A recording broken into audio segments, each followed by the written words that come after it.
Hi, this is Mike from thesubstream.com, and this is an episode of Watch This Instead for the week ending Friday the 20th of November. We do this thing every week where we talk about a new release film that's coming out that you shouldn't watch because it's either offensive or bad or rude or crude, and tell you what you should go and rent instead.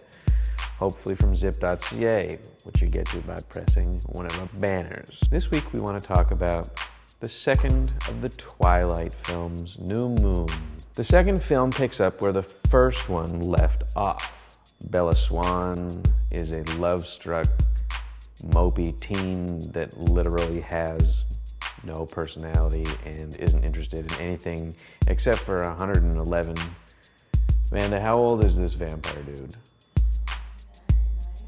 109, 111-year-old vampire stuck in the asexual body of a 17-year-old dude that looks 30. What this film does is basically take anything that was good about the first film, which wasn't very much, new feelings, young love, developing what's going to happen, and gets rid of all that and anything that actually happens, and is basically just 2.5 hours of people meeting in various locations, usually by a log. Oh, hey, let's go to the forest and talk. And then they say, I love you so bad. And the vampire says, you are so beautiful. And then the wolf man says, I want to love you too. And then she says, I love you too, wolf man. And then the wolf man and the vampire say, you aren't the boss of her. And then you're not the boss of her. And she goes, it's a soap opera, literally a soap opera. There's a little bit of action at the very, very end of the film. But other than that, it's people in the forest telling each other that they're sad for 2.5 hours. It's literally pornographic content for 13-year-old girls. And I know that if you're a 13-year-old girl who happens to be watching this, you're gonna go see Twilight anyways because you love Twilight.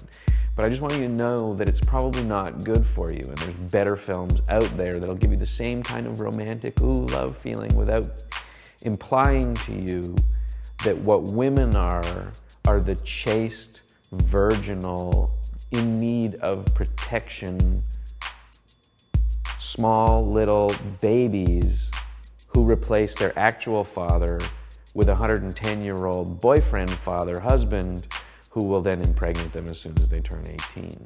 Bella Swan has a truck in this film, and she's never allowed to drive the truck. She's driven in her own truck by 4 or 5 different men. All agency is completely removed from the female character that's supposed to be at the heart of this story. She's rendered by the story, the writer and the filmmakers, as somebody that's completely functionally retarded. She says, will you love me, man? No. Okay. Will you love me, man? No. Okay. Well, if no man will love me, I will literally sit in a chair for 3 months just waiting for somebody else to come pick me up and protect me and treat me like a baby, because Bella Swan doesn't have any interests. She doesn't listen to music. She doesn't watch movies. She doesn't write. She doesn't take pictures. She doesn't craft.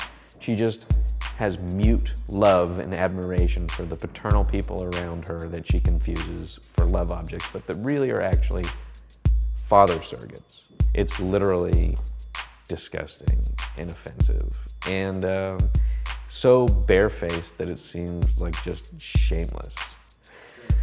So what should you watch instead? If you really like Twilight, you're gonna go watch this film. So if you don't like Twilight, you need to watch some better films so that you can fill the karmic, cultural, unconscious, this big space that exists in the world with a bunch of good, actual feminist feelings about movies that have strong female characters, that have personalities and do things and are able to effect change in the world, and don't just bring motorcycles to a male character and say, let's fix these motorcycles together, and then watch as he fixes the motorcycles and she provides the food. So what should you watch? Watch a movie that's got a smart, intelligent, young woman character who falls in love with an old, sophisticated dude that's rendered in kind of semi-realistic terms. Real humans having a relationship where each have a point of view that isn't just magical, mystical love, but is based on some kind of real human emotion. And rent Lost in Translation by Sofia Coppola. The woman main character isn't an idiot. She does things. Go Catch Whippet, which was directed by Drew Barrymore, that came out and not nearly enough people saw. It's about a young girl who has sexual feelings for a boy that treats her bad. And she doesn't sit in a chair and cry. She does something about it, like a real, actual woman should and does and would do. Or if you want to watch a good movie where stuff just actually happens, it's got a Wolfman in it, rent The Howling by Joe Dante from 1981. Still the all-time best Wolfman movie that actually has scary parts happening where Wolfmen do actual Wolfman stuff and scare people. And there's action. And it's not just people standing in a forest talking.